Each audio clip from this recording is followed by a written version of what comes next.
Hi, my name is Tim. Thanks for coming in for Wandering Tiny Homes. I have on the call today Kevin West. Kevin, thanks for coming. Good to And be then, with you. thanks. Yeah, and Will Kuby, who is also our Chief Sales Officer here at Wandering Tiny Homes. Welcome, Will. Hello. So today's topic, I really want to talk to you guys about tiny home designs. There's so many are out there, but how do you really determine like what's best for you? So I think a couple of key areas I want to talk about are key design considerations for small spaces. If you look at a house and you see how it's structured, but what's the benefit of how do you want to design a tiny home and what do you want to think of that?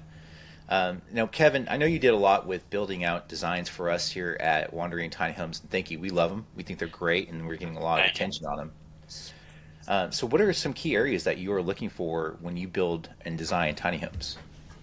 Well, on the interior, obviously you need at least, 6.5 feet or so to walk around. Um, and then, but above that, if there's no loft above, all that storage. So on the walls, you can add shelving, um, as high up as the ceiling goes. And then to access that, you just need like a little ladder, which sometimes we have built in to the design. Um, that's easily accessible, kind of like a ladder in a library, that slides across the shelves. Um, um, but also, also cabinetry up there as well. And everything in a tiny house needs to have a purpose. If it doesn't have more than one purpose, you need to get it out. So that's kind of how I think about it as I'm doing these designs. So I'm not going to bring my grandmother's huge china hutch into my tiny home, right? Not unless it can turn into a bed, you know? Okay. So, maybe prioritize your furniture, is what I'm getting from you, Will. Yeah, or you could bring it in. It just has to be a fully stocked bar as well. Okay. Oh, I love that Yeah, idea. yeah, Yeah, love that. Putting that to consideration notes there. But Now, Kevin, I have seen where they have some of these ladders that like fold up against the wall and actually become this like almost this cool Art Deco thing, and then you fold them back down. Is that an absolutely. option? That's yeah, totally. I mean, we've never done that before, but it's something that I've been wanting to for a long time. Um, the only downside I see of that is, what if, it's definitely usable when you're downstairs because you can, unfold it from the wall. But I just haven't seen the use of if you're up in a loft or in an upstairs part and the ladder or the stairs are folded up, how do you get that back down?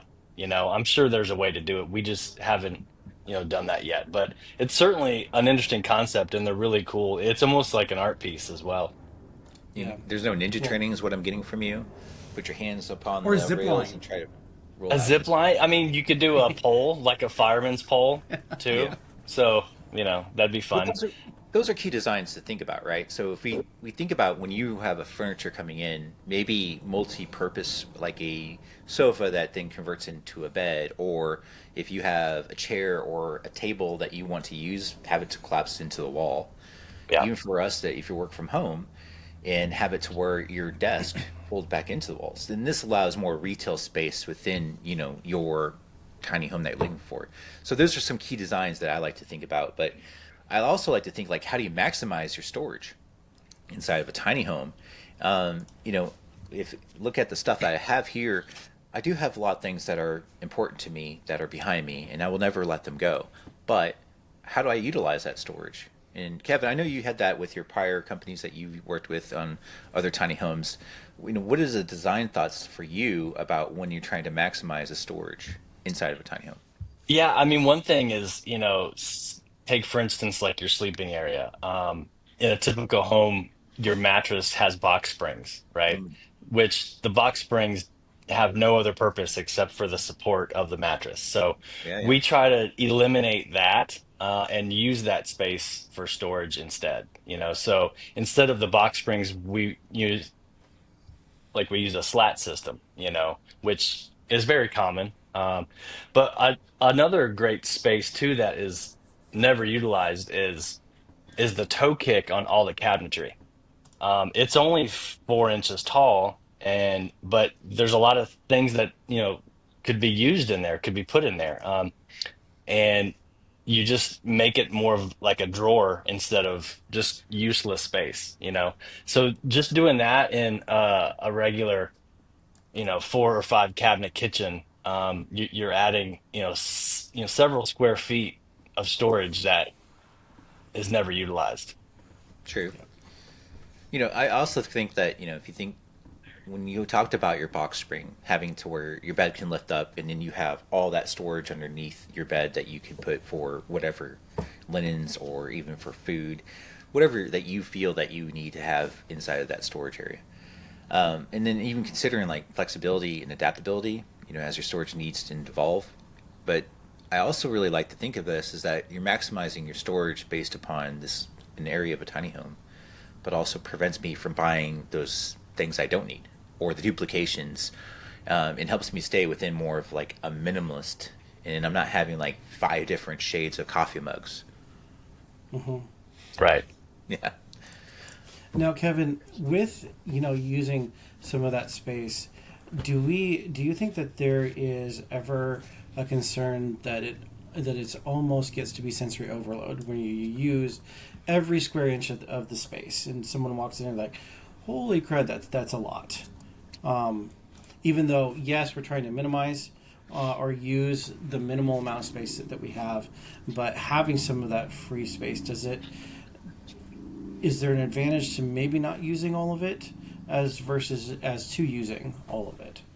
Absolutely. I mean, you don't want to, you want it to look good too. It is going to be your home. So, or at least a second home or something. So you do want it to feel good and not be just used just, every inch is used with, like hanging clothes or hooks or shelves. We've had a lot of customers that, they might, purchase one of those little plastic sheds that are, you know, 4x6, right? And Mm-hmm. they take all the seasonal stuff that is not in season and they put it in there. Then they do a swap out, for I each think, season. So if it's a cold season, if it's a cold environment during the winter, they'll put all of their summer stuff in that storage uh, shed, and then swap it out, for the seasons. So that's a good way to kind of take some of that stuff out of your living space that is not going to be used for a few months, yeah, keep with what you need and then store away the things that might be seasonally impact. right? Those are, Or just get rid of, would you need 3 or 4 coats? Yeah. Can you get by with just one really good one? I mean, it depends on the catwalk. Depends on if you live with a woman or not. True.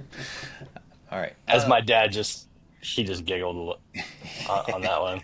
Yeah. So, but let's talk about some interior designs for tiny homes. One of the areas, if you think about, I had this office, and when I first got it, it was a very dark tone, and that made it to where it felt way more close up, claustrophobic. But as I used more of like neutral colors, making it clean, and then this helped us to make it to where it felt like it was a lot more bigger space within the small room of what I have for an office, because that's where my wife wants to put me to work. Thank you.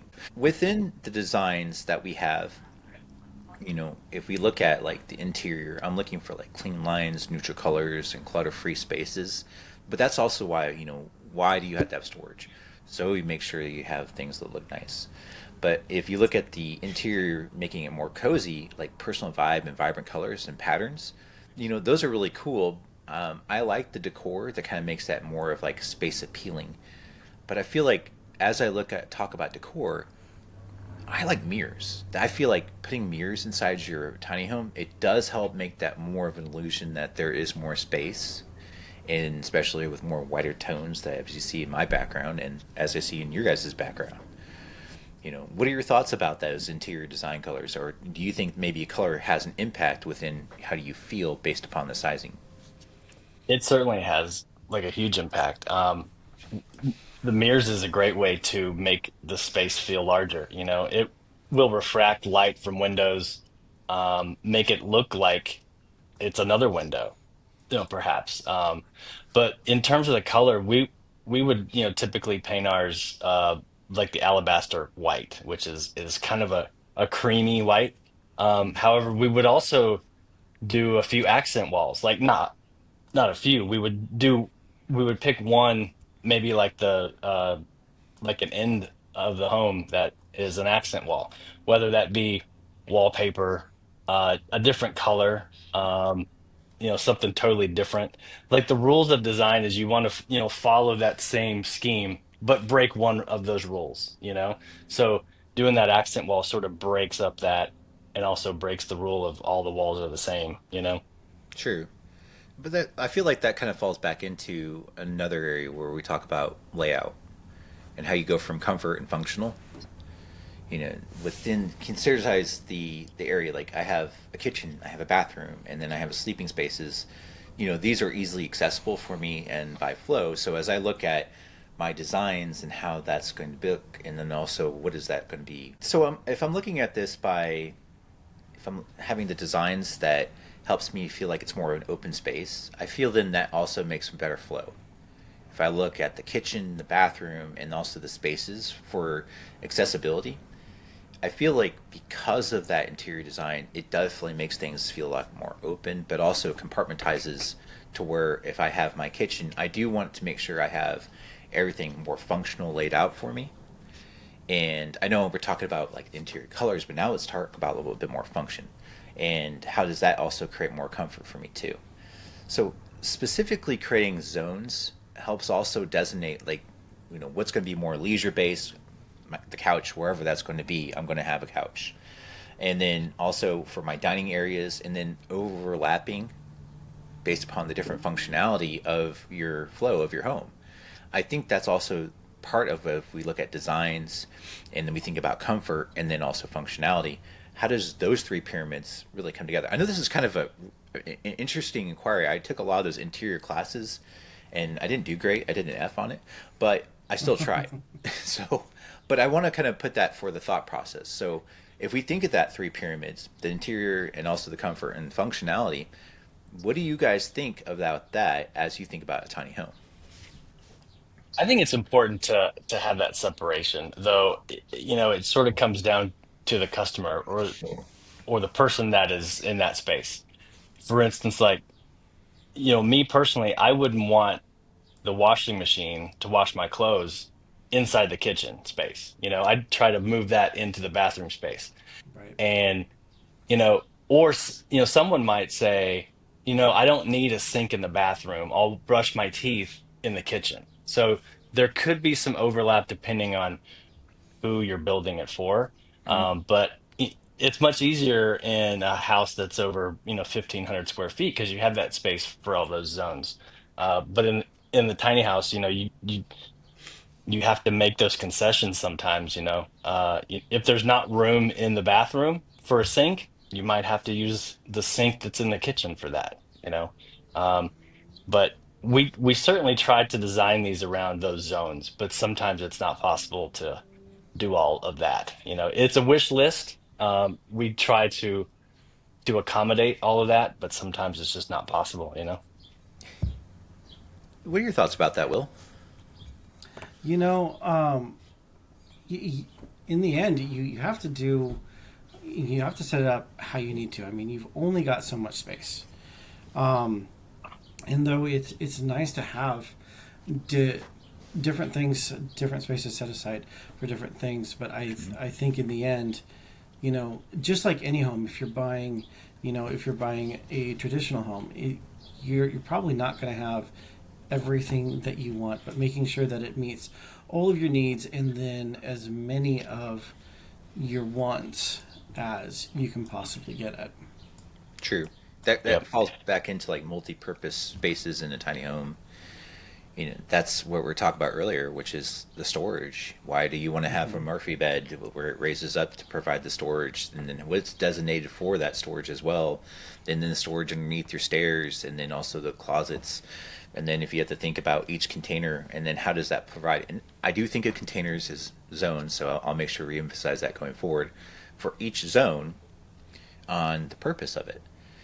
And then kind of thinking about this is that you know if I'm thinking about the kitchen, I love to cook and I love every aspect of it. I'm not skinny, so I can say that aloud. I enjoy what I make, and if I was a chef, you look at me and you know I love to cook. So within that thought here, if you wanted to use appliances, or even looking at something that is maybe a big fridge compared to like inside of a tiny home, you may say, okay, does that fit and does that help within the amount of space that I have, or do I have to consider maybe a mini fridge? And then Kevin was talking about this earlier about the sink. If you want to have a sink that's maybe not going to be accommodated in the bathroom, you may have to put it inside the kitchen. And if you want to put it in the bathroom, what would have to go? You may have a washer and dryer, and you're thinking, oh, I want to have those combinations. That's great, but you lost the sink because you had the combination. What can you do to make it to where you can have those necessities that you want as you're looking to have a tiny home? And keep in mind, for our designs, we do have sinks, so we want to make sure we emphasize that. But we just want to make sure is when you're thinking about designs, you only have 400 square feet, and the uniqueness of how you're using each of these zones and putting them together. We're thinking about flow, we're thinking about containerizations, and then also what can we put within maximizing the space. For our next thought, I'm thinking about what are the best window placements for natural lighting, because it's possible, it gives the bigger space, especially with the interior white lighting, and then adding mirrors into it also brings in more openness. And we had that actually a really good example called the Strout. But Kevin, what are your thoughts about using more natural light instead of the light bulb in a tiny home? Yeah, yeah, I think so. Yeah, as many windows as possible, obviously, without sacrificing the structure, because this thing is going to be rolling down the road. The more windows you have, typically means it's less structure, it's less rigid. We build them as such where I mean, it doesn't really matter, but they are glass too. So if there's any major shifting, it's going to crack that glass. Our tolerances on those gaps are good enough to where that's not going to happen. Hmm. But so we like to put the windows up as high as possible to get as much light in there. We typically use either like a 4 foot wide by 2 foot awning style, or even fixed windows you know on the higher side, because it's very difficult to open those awning windows when they're 8 foot tall, or 8 foot up. Um, and it's pretty difficult to kind of determine, you're going to get your best light from the south side, right? But Hmm.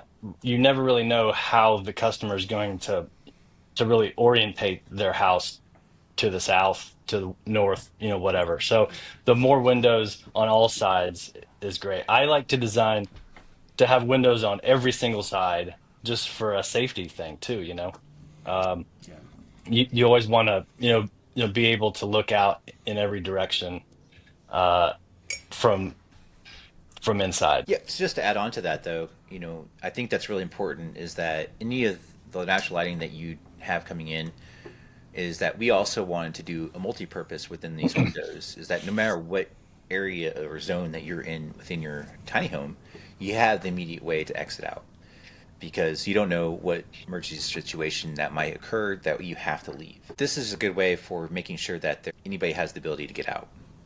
And no matter what has happened, if there's a fire or if there's just an emergency that you need to get out because someone let a bear in the home, whatever it may have you, you have a way out. Okay, let me kind of do something for comparison here. So I have a couple questions that pop in my head, which are what are the best flooring options of a tiny home, and then how do you design a tiny home by different climates?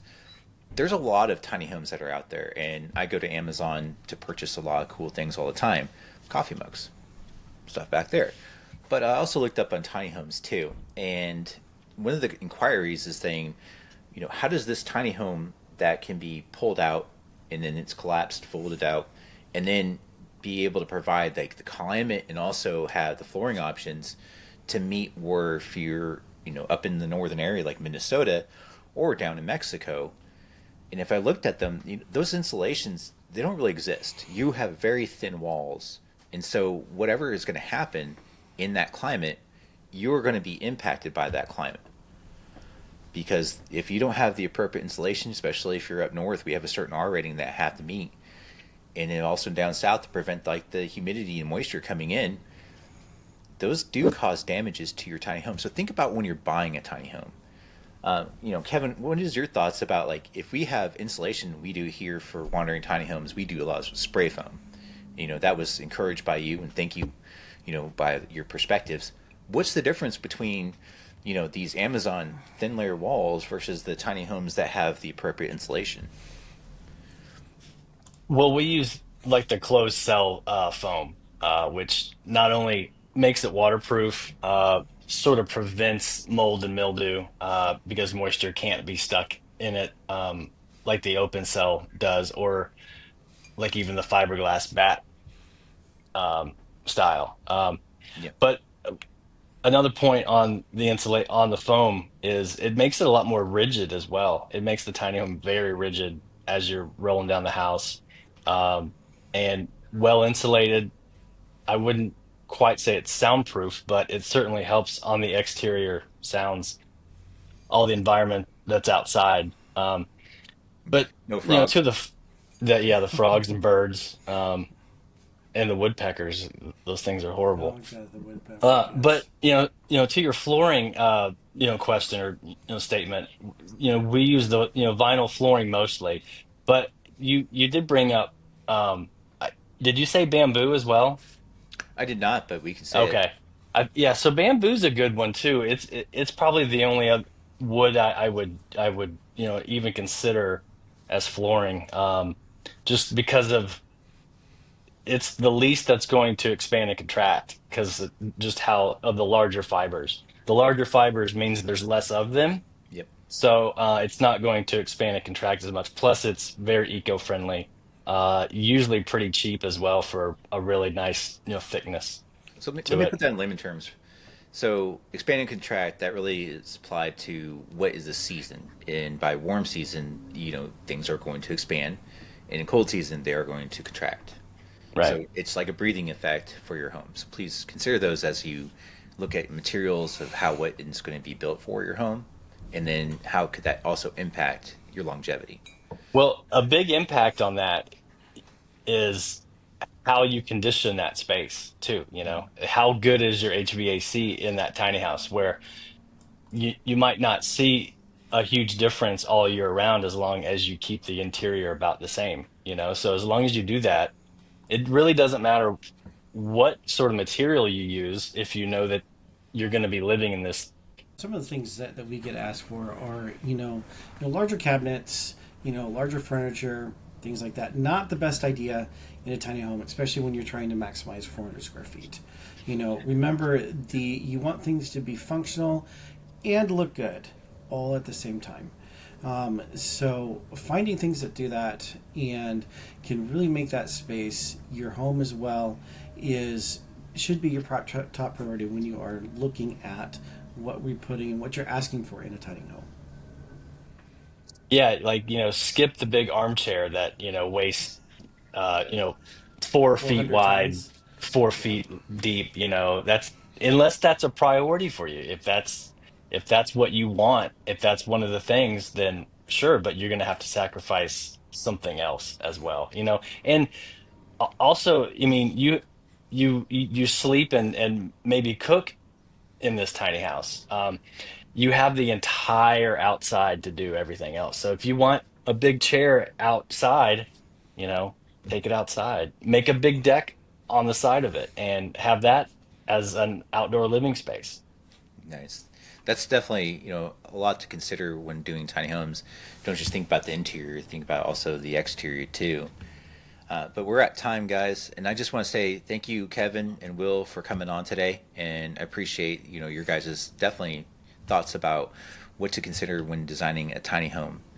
And for those who are listening, we thank you for listening the entire time, and we want to help you taking your wandering dreams and then make them actually more of a wandering adventure. And to do that, it's always just a tiny step at a time. So with that said, we thank you so much for your day and look forward to next time. Bye bye.